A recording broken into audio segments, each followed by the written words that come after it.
Sir बहुत बहुत स्वागत है आपका, धन्यवाद आपने हमें समय दिया। पहले तो जो ये क्वार्टर गया है, नंबर्स हम देख रहे हैं और सभी पैमाने पे नंबर्स अच्छे दिख रहे हैं। तो आपके हिसाब से नंबर्स अच्छे आने के क्या मुख्य कारण है और आगे क्या यही ग्रोथ रेट आप मेंटेन कर पाएंगे? हाँ, नंबर अच्छे आने का मुख्य कारण है कि हमारा जो लोन बुक है उसमें काफ़ी हेल्दी ग्रोथ हुआ है और इंटरेस्ट इनकम में इम्प्रूवमेंट हुई है।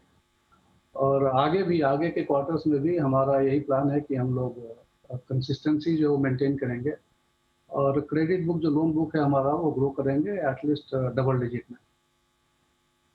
ओके, तो जिस तरह से नंबर्स आए आप कह रहे हैं यही मोमेंटम आप कंटिन्यू करने की कोशिश करेंगे। सर डिपॉजिट ग्रोथ थोड़े कम हुए हैं, वहाँ पर एक डी ग्रोथ देखी गई है 1.6% फ्रॉम 2.62 लाख करोड़ टू 2.57 लाख करोड़। इसका कोई खास कारण है और आगे क्या आउटलुक है डिपॉजिट्स को लेकर?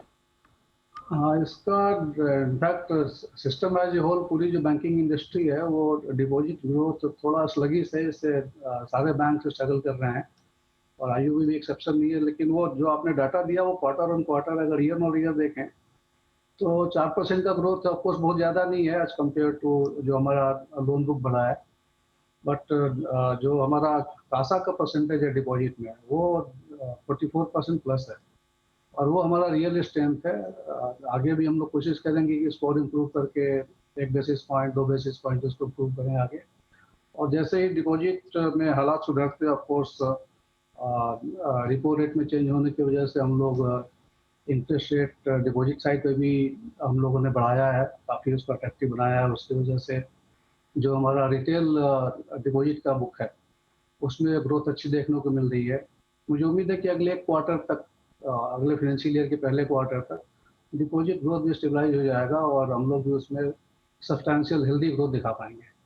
अगले क्वार्टर तक आप उम्मीद कर रहे हैं ये स्टेबलाइज हो जाएगा, वहाँ हेल्दी ग्रोथ भी आगे आ पाएगी। बट अभी as you said sir, industry में ही ये स्लगिशनेस देखने को मिल रही है। एनआईएम्स यहाँ पर मैं फोकस करना चाहूँगी सर। नेट इंटरेस्ट मार्जिन आपके बहुत बढ़िया स्ट्रेंथ दिखाई है, अच्छी ग्रोथ हुई है, 2.79% से सीधा 3.27% यहाँ बढ़ा है।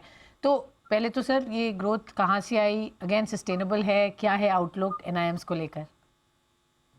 हाँ, वो पहले हमारा जो लोन बुक था वो उस रेशियो में ग्रो नहीं कर रहा था। इंटरेस्ट इनकम हमारा जिस रेशियो में चाहिए हम लोगों को था वो नहीं हो रहा था। उसकी वजह से जो निम था वो 3 के नीचे ही चल रहा था लगातार। और हम लोगों ने बहुत कंसर्टेड एफर्ट लिया, वेल थॉट आउट डिसीजन कि इसको 3 के प्लस लेके जाना है, एक हेल्दी निम क्रिएट करना है और फिर एक पर्टिकुलर स्टेटस पे आके हम लोगों ने वहीं पे उस लेवल को मेंटेन करना है, उसको आगे लेके जाना है। तो बेसिकली जो इम्प्रूवमेंट हुआ है वो हमारे लोन बुक से हुआ। इंटरेस्ट इनकम हमारा हेल्दी ग्रोथ हुई है। जो नेट इंटरेस्ट इनकम है वो 44% का ग्रोथ है ईयर ईयर और उसकी वजह से 3.27 पे हमारा निम आया है।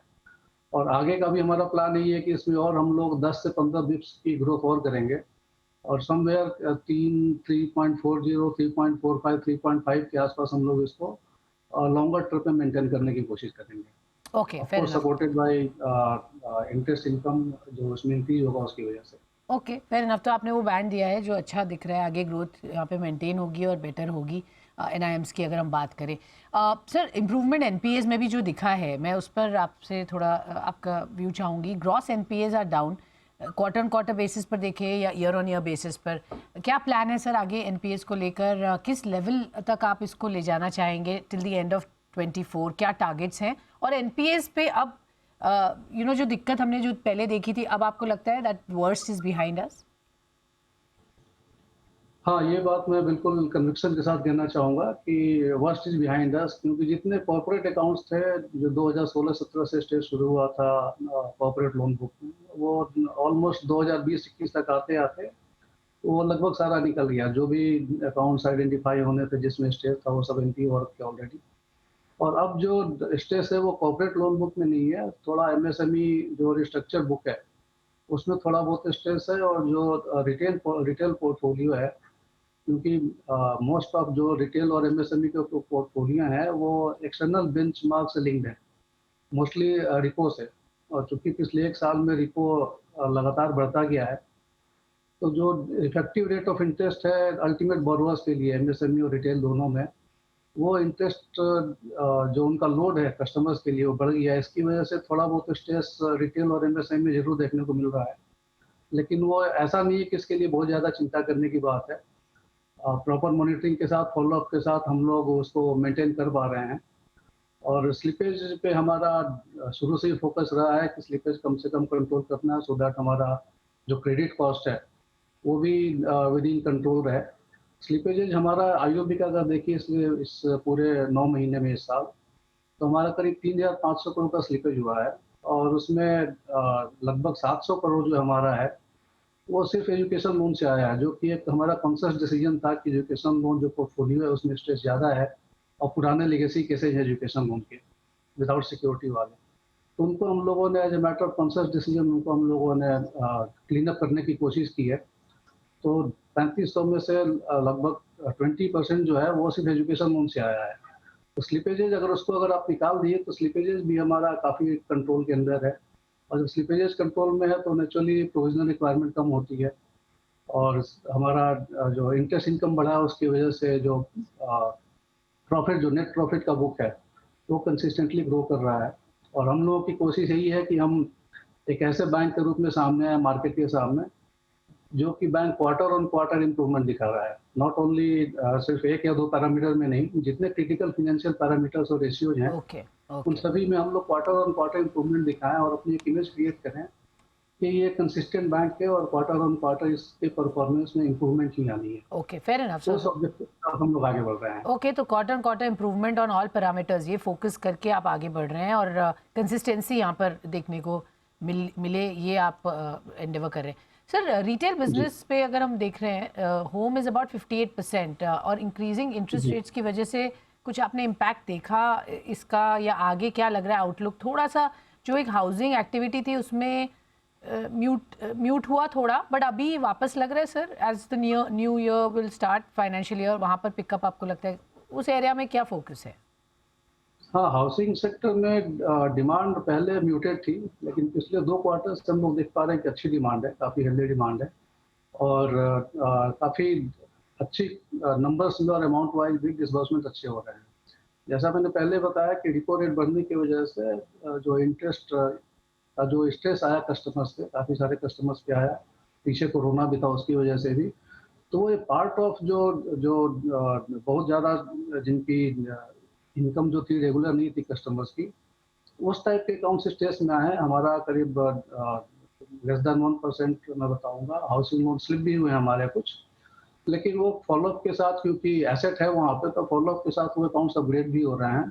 लेकिन रेट बढ़ने की वजह से थोड़ा बहुत स्ट्रेस जरूर है रिटेल और एमएसएमई में, लेकिन ऐसा नहीं है जिसके लिए कि बहुत ज़्यादा चिंता करने की जरूरत है। हम लोग उसको एफर्ट करके मेंटेन कर पा रहे हैं और हाउसिंग में अच्छी डिमांड है। मुझे लगता है कि अगला जो साल है पूरा, क्योंकि रियल एस्टेट भी थोड़ा पिकअप कर रहा है अब, तो हाउसिंग सेक्टर में मुझे लगता है कि अच्छी हेल्दी डिमांड रहेगी। में क्योंकि लास्ट 2 क्वार्टर में एक मोमेंटम बिल्डअप हुआ है, आपको लग रहा है आगे डिमांड अच्छी रहेगी यहाँ पर भी? ओके इंटरेस्ट रेट्स की वजह से सर एमएसएमई बिजनेस पर कोई इम्पैक्ट आप देख रहे हैं? Because obviously they are more expose to this, थोड़ा भी इंटरेस्ट रेट हाई होता है तो उनके बिजनेस या ईएमआईज पे फ़र्क पड़ता है, तो किस तरीके का इम्पैक्ट वहाँ देखा है और आगे आउटलुक एमएसएमई को लेकर पर्टिकुलरली क्या लग रहा है? एमएसएमई चूंकि गवर्नमेंट का भी बहुत फोकस है और गवर्नमेंट स्पॉन्सर्ड स्कीम्स भी काफ़ी एग्रेसिवली चल रही हैं और उसमें अच्छा खासा टेकअप भी हो रहा है। एमएसएमई 2019 से अगर आप देखें तो जब वो जीएसटी इम्प्लीमेंट हुआ था तो जीएसटी की वजह से भी रिस्ट्रक्चरिंग की फैसिलिटी दी गई थी एमएसएमई सेक्टर्स को। फिर कोविड रिस्ट्रक्चरिंग आया, तो एमएसएमई अनफॉर्चुनेटली पिछले 2-3 सालों से स्ट्रेस में लगातार रहा है।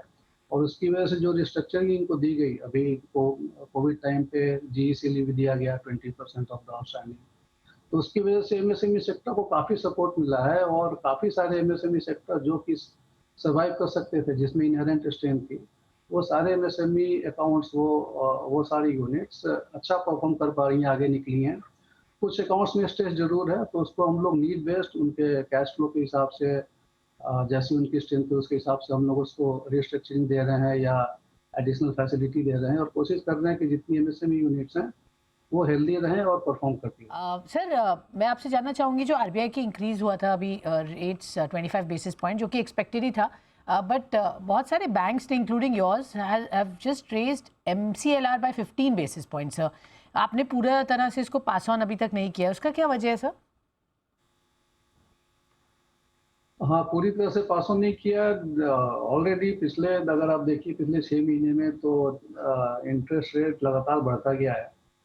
तो ऑल ऑफ अ सडन हम लोग नहीं चाहते कि लोन बुक में स्ट्रेस क्रिएट हो जाए, क्योंकि सारी जो बिजनेस यूनिट है सभी का अपना प्लान होता है पूरे साल का, और उस प्लान के हिसाब से उनकी यूनिट परफॉर्म करती है और फाइनेंशियल पैरामीटर्स भी उसी हिसाब से काम करते हैं। तो इसलिए हम लोगों ने डिसाइड किया, इनफैक्ट जनरली ऐसा ही होता है। और दूसरा कारण ये है कि जो भी रिपो रेट है वो, क्योंकि पूरा रिटेल और एमएसएमई पोर्टफोलियो ऑलरेडी उससे जुड़ा हुआ है, तो ऑटोमेटिकली वो रेट तो ट्रांसमिट हो ही जाता है। तो ऑलमोस्ट 50-55% का जो हमारा लोन बुक है वो रिटेल एमएसएमई है। तो 50% ऑफ लोन बुक में तो सीधा ही वो रिपो रेट बढ़ते ही सेम डे वो ट्रांसमिट हो जाता है। तो एमसीएलआर लिंक जो लोन है वो उनका नंबर उतना ज़्यादा नहीं है, और उसमें काफ़ी बड़े अकाउंट्स आते हैं, कॉर्पोरेट अकाउंट्स भी आते हैं। तो उनके पूरे साल का प्लान डिरेल ना हो जाए, इसलिए ओके से हम लोग उसको ओके ग्रेजुअल वे में करते हैं, सो दैट कि all of a sudden stress ना आ जाए।